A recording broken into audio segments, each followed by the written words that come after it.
Next हमारी दूसरी यहाँ पर केस स्टडी है। ये केस स्टडी रिलेटेड है प्रेजेंट वैल्यू के साथ। इस केस स्टडी की हेल्प से हम ऑर्डिनरी एन्युटी की प्रेजेंट वैल्यू को कैलकुलेट जो है वो करना सीखेंगे। प्रेजेंट वैल्यू का मीनिंग मैंने आपको ऑलरेडी जो है वो समझाया हुआ है।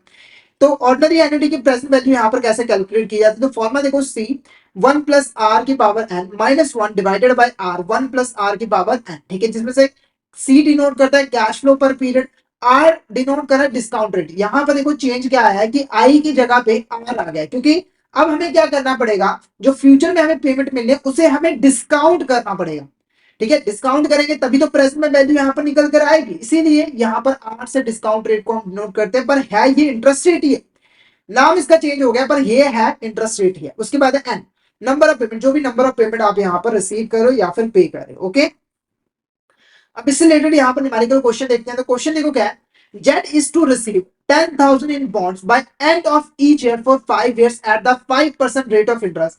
Calculate the present value of the amount he is to invest. ठीक है, तो यहाँ पर देखो सबसे पहले जो जेट है वो 10,000 पे बॉन्ड्स में इन्वेस्ट करना चाहता है 5 सालों के लिए।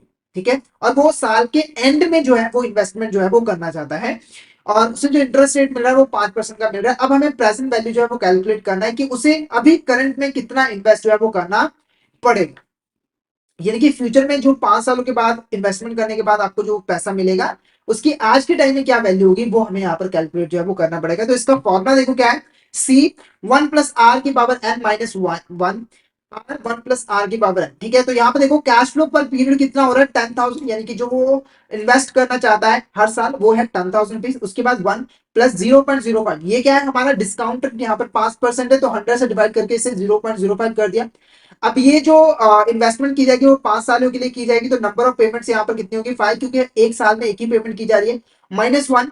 उसके बाद 0.05, 1 प्लस 0.05 की पावर, ठीक है, तो इसकी वैल्यू हमने पुट कर दी। अब इसे हमें यहाँ पर जल्दी से सॉल्व करना है, इस क्वेश्चन को हमें जल्दी से सॉल्व करना है। तो सबसे पहले देखो यहाँ पर सी 10,000 हमको एज इट इज जो है वो रखना है। उसके बाद 1 प्लस ये आ जाएगा हमारा 1.05 की पावर 5 -1 डिवाइडेड बाय 0.05 की पावर हमारी 1, ये आ जाएगा 1.05 की पावर 5। ठीक है, अब इसे हमें सॉल्व करना है।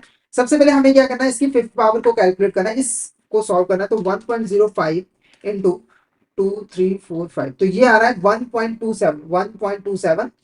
तो इसकी वैल्यू हमने कैलकुलेट कर लिया, वो हमने साइड में लिख भी लिया 1.27।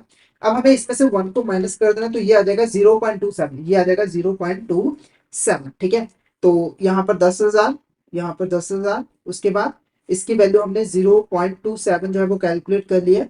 इसे हमें डिवाइड करना है 0.05 के साथ, और इसकी वैल्यू हमने ऑलरेडी 1.27 जो है वो कैलकुलेट कर लिया। तो अगर हम दो वैल्यू को सॉल्व करें 0.05 इंटू 1.27, तो ये आपका लगभग आ रहा है 0.06, ये आ रहा है आपका 0.06। ठीक है, अब हमको क्या करना है, इसे डिवाइड करना है, इन दोनों को पहले आपको डिवाइड कर दो।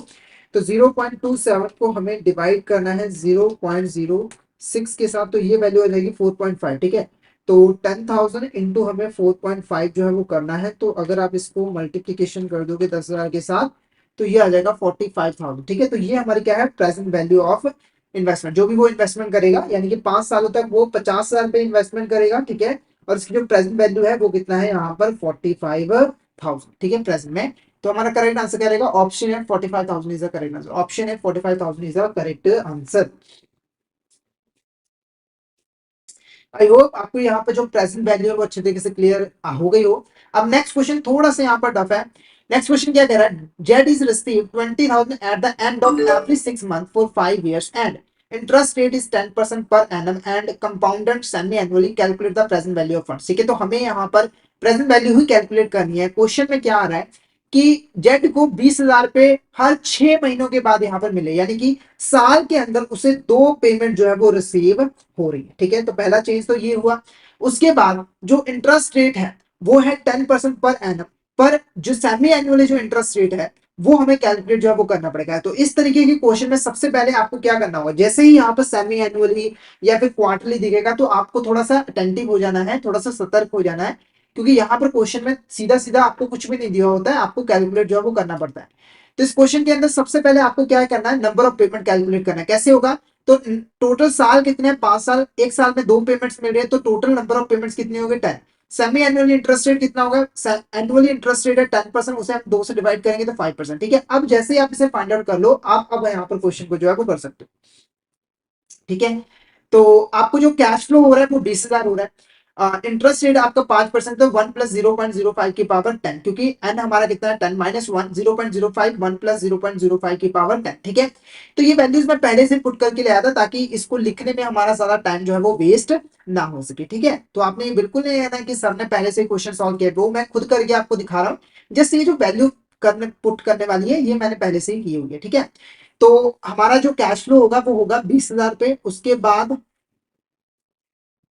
इन वैल्यूज को हमें यहाँ पर सॉल्व करना है। ठीक है, तो ये आ गया हमारा 1.05 की पावर 10 और -1। ठीक है, उसके बाद इसे हमें डिवाइड करना है 0.05, फिर यहाँ पर 1.05 की पावर 10। ठीक है, तो इसे अगर हम सॉल्व करें 1.05 इंटू 10 टाइम्स है, तो 2 3 4 5 6 7 8 9 10, तो ये आ गया 1.62, ये आ गया 1.62। अब इसको, इसमें से 1 तो माइनस कर दो, तो ये आ जाएगा 0.62।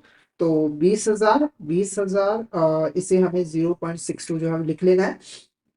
उसके बाद 0.05 और इसका जो वैल्यू है वो है 1.62, ये ऑलरेडी हमने कैलकुलेट किया है। तो अगर हम इसको सॉल्व करें 0.05 इंटू 1.62, तो ये आ जाता है हमारा 0.081, 0.081। ठीक है, तो पहले इसको यहाँ पर डिवाइड कर लेते हैं, 0.62 डिवाइडेड बाय 0.081, तो ये आ गया आपका 7.65, 7.65।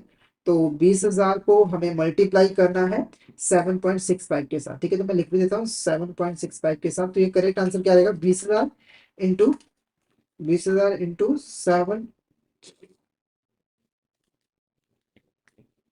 7.65। ठीक है, तो ये आ गया आपका 1,53,000, 1,53,000, 1,53,000, ये हमारा करेक्ट आंसर जो है वो रहेगा। तो सबसे जो नजदीक की वैल्यू है वो हमारा यहाँ पर ऑप्शन ए जो है वो करेक्ट आंसर जो है वो रहेगा 1,55,000। ठीक है, तो थोड़ा सा यहाँ पर डेसिमल की वजह से जो है वो फर्क आ गया है। तो एक बार फिर से अगर हम कैलकुलेशन करें, कोई एरर तो नहीं है यहाँ पर।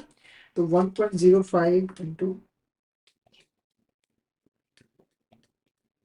तो ये बिल्कुल हमारे यहाँ पर कैलकुलेशन तो बिल्कुल ठीक है।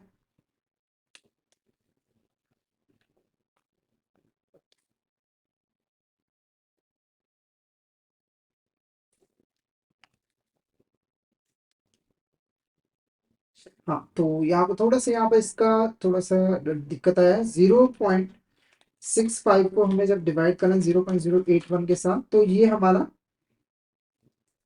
0.62 डिवाइडेड बाय 0.081, तो ये हमारा डेसिमल की वजह से थोड़ा सा यहाँ पर डिफरेंस आया है। ठीक है, तो कभी अगर आपके क्वेश्चन में ऐसा आए, तो आप जो सबसे नजदीक की वैल्यू है उसको यहाँ पर सॉल्व जो है वो कर सकते हो। क्वेश्चन हमारा बिल्कुल यहाँ पर करेक्ट है। एक बार मैंने वेरीफाई कर लिया कि इतना ज्यादा डिफरेंस कैसे आया, तो डेसिमल की वजह से यहाँ पे डिफरेंस आ जाए।